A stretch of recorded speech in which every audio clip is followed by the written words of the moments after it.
تو بچوں آج کا جو ہمارا جو موضوع تھا اردو گرامر کا جملہ خبریہ کی اقسام، ٹھیک ہے؟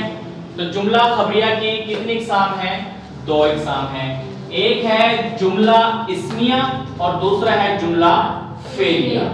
تو یہاں پر میں نے یہ بتایا ہے کہ جملہ جو اسمیہ جو ہوتا ہے نا، اس کی ڈیفینیشن تعریف یہ ہوگی، وہ جملہ جس میں مسند اور مسند عالیہ دونوں اسم ہوں۔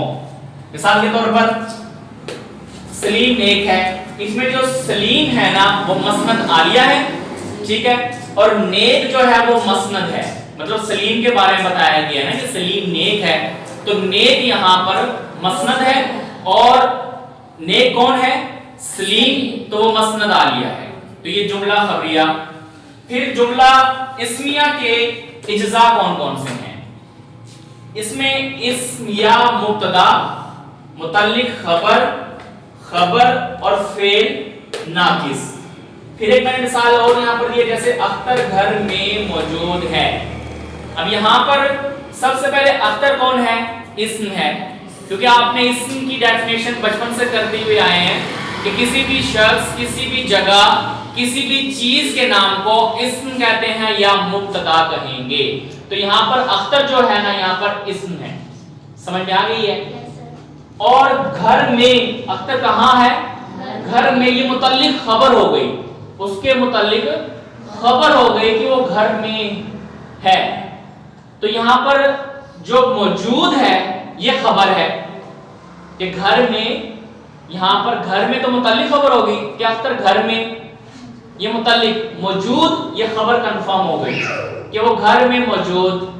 یہاں پر جو ہے اکیلا وہ فعل ناقص ہے، فعل یہاں پر کیا ہو جائے گا؟ ہے جو ہے نا یہاں پر فعل ناقص ہو جائے گا۔ اس کے بعد یہ تو تھا جملہ خبریہ کی اقسام میں جملہ اسمیہ، پھر جملہ فعلیہ ہے، یعنی کہ اس کی دوسری کائنڈ۔ جملہ خبریہ کی 2 اقسام، پہلے میں نے جملہ اسمیہ بتایا، اب اس کی دوسری کائنڈ ہے، قسم ہے جملہ فعلیہ، وہ جملہ جس میں مسند فعل ہو اور مسند عالیہ اسم ہو۔ اب دیکھیں، اب آپ کو مسند اور مسند عالیہ کا پتہ چل گیا ہے نا کہ مسند کون ہوتا ہے جس کے بارے میں بتایا جائے، جیسے سلیم نیک ہے، نیک مسند ہے، تو یہ مسند فعل کہلائے گا، اور مسند عالیہ اسم جو بندہ خود موجود ہوتا ہے وہ مسند عالیہ اسم کہلاتا ہے۔ جیسے سلمان نے قلم سے خط لکھا، سلمان نے قلم سے خط لکھا، تو یہاں پر جو لکھا جو ہے نا یہ فعل ہے، مسند فعل ہے۔ جیسے کہ انگلش میں آپ اس کو ورب کہتے ہیں، لکھنا، پڑھنا، کرنا، آنا، جانا، یہ فعل ہے۔ اردو میں فعل بولتے ہیں اور انگلش میں اس کو بولتے ہیں ورب۔ تو یہاں پر یہ جو اس کی ورب ہے، جو فعل ہے، لکھا مسند فعل ہے۔ اب مسند عالیہ اسم ہے، میں نے بتایا تھا کہ کوئی بھی، جیسے کہ آپ انگلش میں noun, the name of person, place or thing is called noun، noun کو ہم اردو میں اسم کہتے ہیں، انگلش میں ناؤن کہتے ہیں۔ تو یہاں پر جو ناؤن ہے، جو اسم ہے وہ سلمان ہے، تو یہ مسند عالیہ اسم ہے۔ پہلے میں آپ کو سمجھا کے آیا تھا مسند اور مسند عالیہ کے بارے میں، سمجھایا تھا مسند عالیہ کے بارے میں۔ تو آج پھر اس کے بعد جملہ فعلیہ کے اجزاء بھی ہیں۔ اب اس کے اجزاء کون سے ہیں؟ فعل، فاعل، مفعول اور متعلق فعل۔ فعل، سب سے پہلے فاعل کیا ہوتا ہے؟ جو کام کرنے والا ہو، جو کام کر رہا ہو، ٹھیک ہے نا، وہ فاعل ہے۔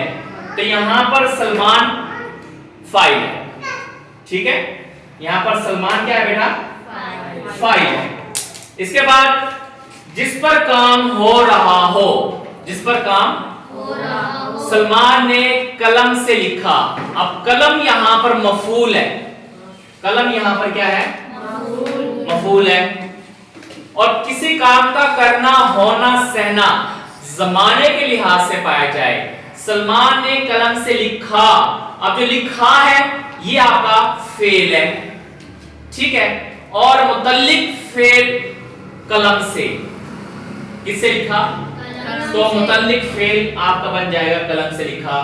تو پیارے بچوں یہ تھا ہمارا آج کا ٹاپک جس میں میں نے آپ کو جملہ خبریہ کی اقسام بتائی ہیں اور اس کے بعد میں نے آپ کو جملہ انشائیہ بتایا تھا، اور یہ ہے جملہ خبریہ، آگے 2 اقسام ہیں، پھر ان کی اجزاء ہیں۔ تو یہ تھا آج کا آپ کا گرامر کا ٹاپک، تو اس کو اپنے اچھے سے تیار کریں۔